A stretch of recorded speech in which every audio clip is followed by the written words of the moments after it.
तो अगर आप लोग पहली बार देख रहे हैं तो मेरा नाम अदिति शर्मा है। कंप्यूटर साइंस मेरा पेपर 2 है, जिसके साथ में मैं डेली आप लोगों के सामने आती हूँ। सो पेपर 1 और पेपर 2 डेली आप लोग मेरे साथ में पढ़ सकते हैं। अगर आप सभी लोगों को लगता है कि आप इसी तरीके से, है ना, लर्निंग सिस्टम की तरफ काम करना चाहते हैं, तो आप सभी लोगों के लिए JRF अड्डा एप्लीकेशन है। If you wish, if you want, तो आपके पास में बहुत सारी फ्री चीजें हैं यहाँ पर अवेलेबल है। फ्री लाइव टेस्ट हो गया, क्विज हो गया, अभी मैंने अनाउंस भी किया था कि आप सभी लोगों के लिए जो है वो अब एग्जाम है, अगले 18 दिन में बहुत सारी फ्री क्लासेस होंगी एप्लीकेशन पे। लाइव क्विज तो डेली हो ही रहा है आप लोगों के लिए, तो आप दे सकते हो। बाकी दिसंबर के लिए प्रिपेयर कर रहे हो तो आपके लिए दिसंबर का कोर्स भी है, जिसमें कंप्लीट पेपर 1 और पेपर 2 होगा। लोगों से कह रहा है कि अर्नव की जो एज थी वो 6 साल के बाद में 3/7 हो जाती है उसके फादर की। अब मान लीजिए कि ये क्या है, प्रेजेंट लाइन है, तो 6 साल बाद के अंदर 3:7 इनकी एज हो जाती है। ये कॉमन सेंस वाली बात है कि पापा की एज बड़ी होगी तो 7 जो है वो पापा की साइड ही आएगा। तो ये है अर्नव और ये है फादर। ठीक है जी। आपसे कह रहा है कि 10 साल पहले जो इनका रेशो था, मतलब अगर हम यहां पर हैं तो इसके 10 साल पहले जो इनका रेशो था ना, वो था जी 1:5 का। ओके जी, रेशो कितना था, 1:5 का था। यानी कि मैं टोटल आप लोगों से बोलूं तो टोटल कितना डिफरेंस आ रहा है, टोटल डिफरेंस आ रहा है 16 का। तो टोटल टाइम गैप जो है वो मेरा कितना आ गया, टोटल टाइम गैप मेरा आ गया है 16 का। आप इसको मल्टीप्लाई करेंगे कितने से, लास्ट ईयर का जो रेशो का डिफरेंस है, लास्ट ईयर का रेशो डिफरेंस है 4, और फिर क्या करेंगे, क्रॉस मल्टीप्लाई करेंगे, 7 मल्टीप्लाई बाय 3 और 7 multiply by 1 minus 5 multiply by 3, तो कितना आ जाएगा जी, 15 आ जाएगा। कितना आ गया, 15 आ गया। अब और कुछ भी नहीं करना है, 15 में से ऑब्वियसली 7 आप घटाओगे, क्योंकि 7 में से 15 घटा के तो नेगेटिव आ जाएगा। तो आपके पास कितना आ जाएगा, यहाँ पर आपके पास में आ जाएगा 8। तो 16 मल्टीप्लाई बाय 4 डिवाइडेड बाय 8 आप लोगों के पास में आ जाएगा। इस 8 से आप 16 को काटेंगे तो 2 टाइम्स आ जाएगा, और टोटल बेस डिजिट आपके पास में आ जाएगा 8। तो यूजुअली मैं ऊपर वाले से ही मल्टीप्लाई करती हूँ, तो चलिए ये करके देख लेते हैं। तो यहाँ पर 8 आ जाएगा और ये आ जाएगा 40। 8 आ गया और 40 आ गया। आपसे ये कह रहा है कि अर्नब के फादर की प्रेजेंट एज कितनी है। तो प्रेजेंट एज अगर मुझे निकालनी हो यहाँ पर, तो ये आ गया है आप लोगों के पास में कितना, 40 के अंदर आप लोग क्या करोगे, 10 ऐड करोगे, तो आंसर आप लोगों के पास में आ जाएगा 50, यानी कि करेक्ट आंसर हो जाएगा ऑप्शन नंबर डी। हर बार आपको यही चीज करनी। आपसे कह रहा है कि अगर मेरे पास में कोई एक आर्टिकल है, मैं मान लेती हूँ कि उसकी कॉस्ट प्राइस है 100, हर बार मैं कॉस्ट प्राइस को 100 ही मानती हूँ। आपसे ये कह रहा है कि इसकी मार्क्ड प्राइस जो है वो मैं क्या रखूं, या मैं कितने पर उसकी मार्क्ड प्राइस को रखी गई है, कितने पे रखी गई है, मैम कह रहे हैं डिस्काउंट पे रखी गई है। अच्छा जी, 5% डिस्काउंट पे रखी गई है। 5% डिस्काउंट, तो 100 का 5% डिस्काउंट कितना होगा, 95 हो जाएगा। ये क्या है, ये मेरी मार्क्ड प्राइस हो गई। आपसे ये कह रहा है कि इसको गेन कितने का हो रहा है, इसको गेन हो रहा है, यानी कि सेलिंग प्राइस हो रही है 133 की। कैसे निकाला, कह रहा है मैम 100 पे 33% का फायदा हो रहा है, तो 100 पे 33% मतलब 133। अब आपको समझ में आ गया होगा कि हर बार सेलिंग प्राइस को हम 100 क्यों लेते हैं। तो क्या हो गया, एसपी आ गया, सीपी आ गया, एमपी आ गया। गाड़ी चला दूं, गाड़ी चला दीजिए। मैंने कहा सीपी, एसपी, एमपी, सॉल्व करिए, आपका आंसर निकल जाएगा। चलिए दोबारा से सॉल्व करके देखते हैं। 5 से काटूंगी तो 5 1 जा और 5 9 जा आ जाएगा, ये 20 टाइम्स चला जाएगा, और ये 19 से सीधा सीधा आई थिंक 7 टाइम्स कट रहा है ना, हाँ राइट, 6 अपना बिल्कुल 63 है तो कट रहा है। अब आपका आ जाता है, ये कितना आ जाएगा, 7 2 जा 14 और 0 का 0 एज इट इज। और ये जो वैल्यू निकली है, ये वैल्यू हमने किसकी निकाली है, जो क्वेश्चन में पूछा गया है वो आस्किंग वैल्यू किसकी है, कॉस्ट प्राइस की है। पर मैम आपने तो कहा कि हमने माना है 100, आपने तो कहा 100, हमारे अकॉर्डिंग तो 100 था, पर क्वेश्चन के अकॉर्डिंग तो 140 आ रहा है, मतलब 100 पे कितना का गेन हो गया, 40% का गेन हो गया, और आंसर आप लोगों का आ जाएगा 40%। Very basic, very simple trick. उम्मीद करती हूं कि मजा आया होगा ये ट्रिक सीख के। कुछ भी नहीं किया, according to question value set करी, हमेशा कॉस्ट प्राइस को 100 मानेंगे और उसके अकॉर्डिंग मार्केट प्राइस निकालो और सेलिंग प्राइस निकालो। 100 इसीलिए मानते हैं क्योंकि 100 का 1%, 2%, 10%, 1000% निकालना बहुत आसान होता है। Rate at which a some becomes 4 times of itself in 15 years, तो आपको ये बताना है कि यहाँ पर रेट है कितनी। बेसिकली आप लोगों को क्वेश्चन में कह रहा है कि कोई एक सिंपल इंटरेस्ट की वैल्यू थी, जो ये सिंपल इंटरेस्ट की वैल्यू थी वो सिंपल इंटरेस्ट की वैल्यू 4 टाइम्स हो गई अपने ओरिजिनल वैल्यू की, जो न्यू है वो 4 टाइम्स हो गई, कितने साल में, 15 साल में। तो आप हमें ये बताओ कि कितने परसेंट की रेट थी। अब आपको पता है simple interest is equal to होता है PRT अपॉन 100, तो हमको ये रेट वैल्यू निकालनी है। हमको ये रेट वैल्यू निकालनी है। अब प्रिंसिपल मानो, फिर टाइम लगाओ, ये करो वो करो, इक्वेशन बनाओ, इन सब की कोई जरूरत नहीं है। सीधा सीधा रेट का फॉर्मूला ही मिल जाए तो आपको और कुछ भी नहीं करना है। अगर ये क्वेश्चन सिंपल इंटरेस्ट में आ गया तो रेट का फॉर्मूला होता है n-1/100, बस इतना ही करना है जी। जहां पर n क्या है सोच के देखिए, सॉरी n-1/t इंटू 100, जहां पर n क्या है, n है आप लोगों का टाइम्स आपका t क्या है जो आपको टाइम गिवन है, और मल्टीप्लाई बाय 100 आपको करना है। इस क्वेश्चन के अकॉर्डिंग टाइम्स मुझे गिवन है 4, तो 4 - 1 कर देना है। टाइम मुझे गिवन है 15 साल, मल्टीप्लाई कर दो 100 से, तो करेक्ट आंसर आ जाएगा 3/15 मल्टीप्लाई बाय 100। तो ये कट गया 5 टाइम्स और ये कट गया आप लोगों का 20 टाइम्स, यानी करेक्ट आंसर हो जाएगा आपका 20%। अच्छा एक चीज बताओ, सेम चीज कंपाउंड इंटरेस्ट में आ गई तो क्या करोगे? तो भी फॉर्मूला बता देते हैं जी। कंपाउंड इंटरेस्ट के अंदर क्या करना है आपको, निकालनी है सॉरी रेट। करना क्या है, आपको लेनी है n, उसको करना है 1/t, माइनस करना है, ये आ गया आपके पास में, अपॉन में यहाँ कुछ नहीं आता है अपॉन में कुछ नहीं आएगा, n 1/t -1। आपसे क्या कह रहा है, जो a और b है वो 18 और 24 डेज के अंदर रिस्पेक्टिवली काम करते हैं। जब भी ये वर्ड आ जाए रिस्पेक्टिवली तो ध्यान देंगे कि पहले वाले का पहले वाले से, दूसरे वाले का दूसरे वाले से, कॉमन सेंस है, बट स्टिल जल्दीबाजी में गड़बड़ नहीं करनी है, इसीलिए दोबारा बता दिया है।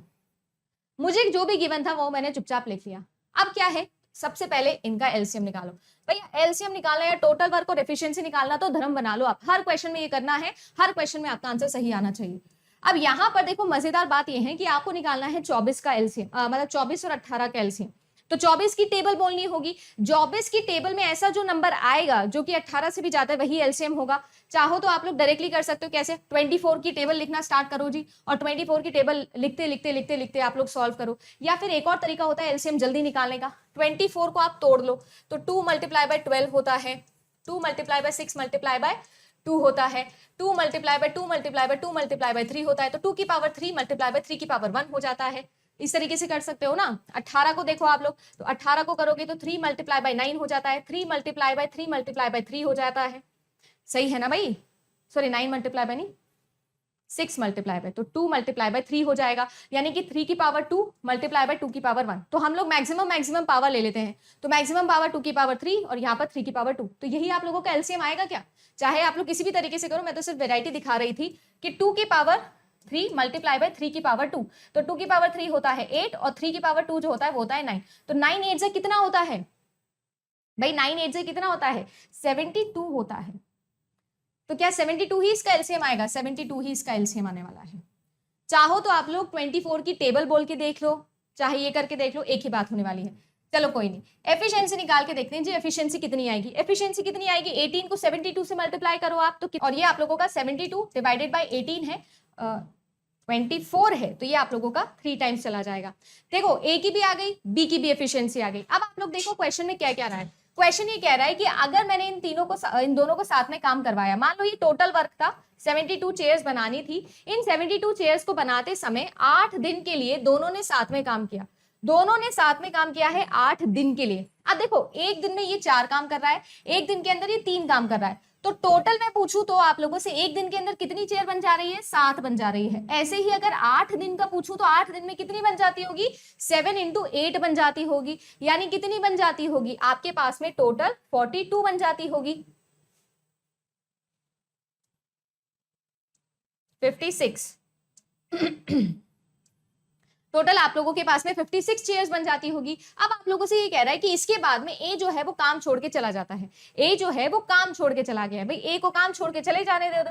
आप लोगों के पास में 72 चेयर्स थी, उसमें से ऑलरेडी 56 चेयर्स बन चुकी है, तो बची कितनी आपके पास में 6 और 1, यानी कि 16 चेयर्स और बची है आप लोगों के पास में। और किसको काम करना है, ए भाई छोड़ के चला गया है, तो बेचारे किसको काम करना है, बी वाले को ही अकेले को काम करना है। तो टोटल आप लोगों के पास में 16 बची है, इसके पास में एक दिन में 3 चेयर बनाने की कैपेसिटी है, यानी कि टोटल कितना हो जाएगा 5 1/3 चेयर्स ये बना देगा, या 5 1/3 डेज के अंदर ये बना देगा। तो आप लोगों से यही पूछा जा रहा था कि टोटल कितने टाइम के अंदर ये चेयर बनाएगा, तो 5 1/3 डायरेक्टली ऑप्शन में गिवन है, इसको फर्दर सॉल्व करने की जरूरत नहीं है, आपका आंसर निकल जाएगा। आपसे कह रहा है कि जो बोट है वो 24 किलोमीटर अपस्ट्रीम का रास्ता कवर कर रही है 6 घंटे के अंदर, और 20 किलोमीटर कर रही है डाउनस्ट्रीम 4 घंटे के अंदर।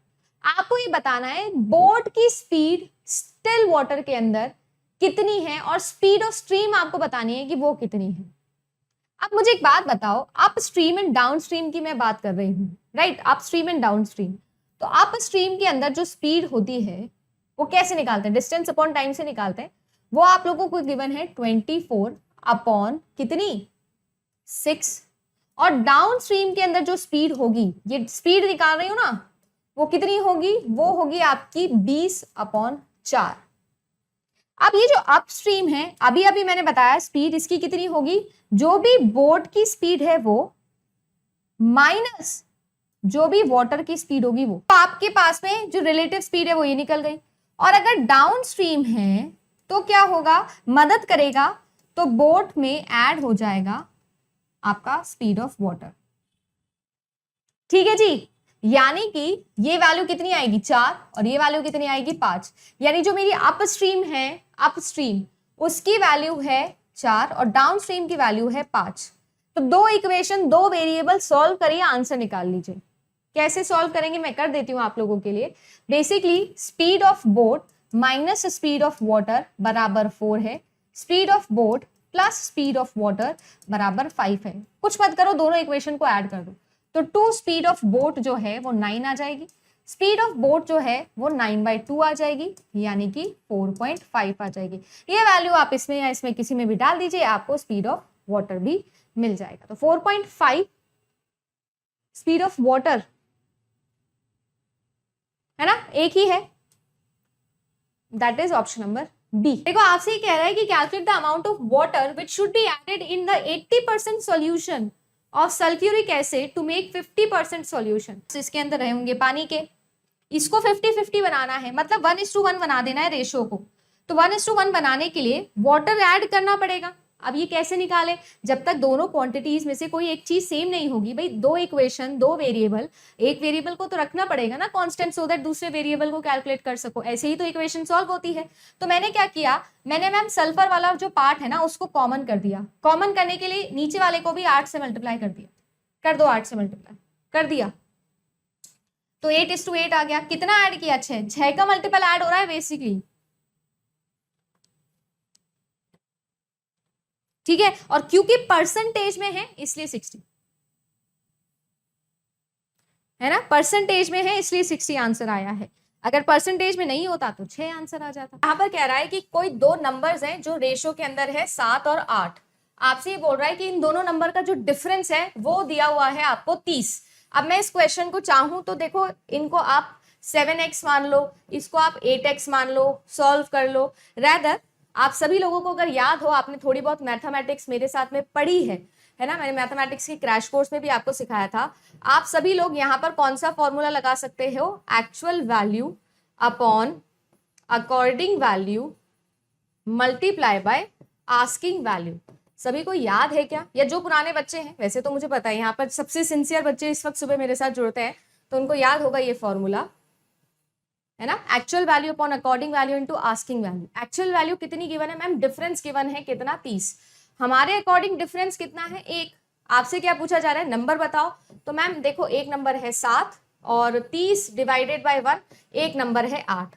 क्या ये चलेगा क्या, 7 3 सा कितना होता है मैम 210 होता है। 210 मैम एक ही ऑप्शन में, दूसरा निकालने की भी जरूरत मुझे बिल्कुल भी नहीं आ रही है। समझ में आया क्या, बहुत ही। मैं आपको इसके सही आंसर से ही इसका तरीका सिखाती हूँ, बहुत मजेदार सी ट्रिक है। देखो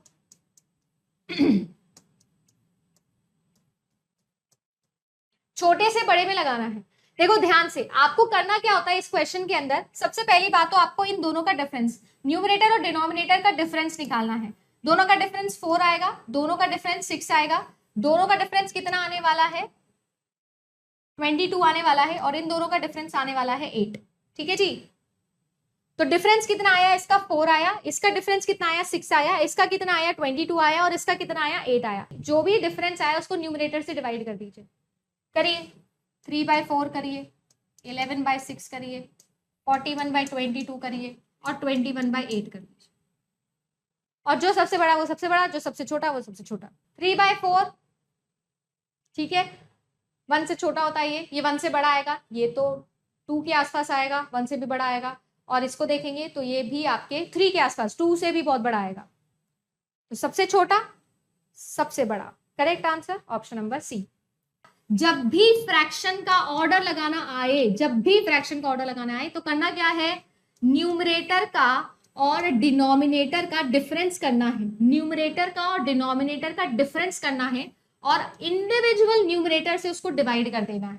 जो सबसे बड़ा आया वो सबसे बड़ा, जो सबसे छोटा आया वो सबसे छोटा। एक ही देख लीजिए, इसमें 3/4 ही है जो 1 से कम है, बाकी सारे 1 से बड़े हैं।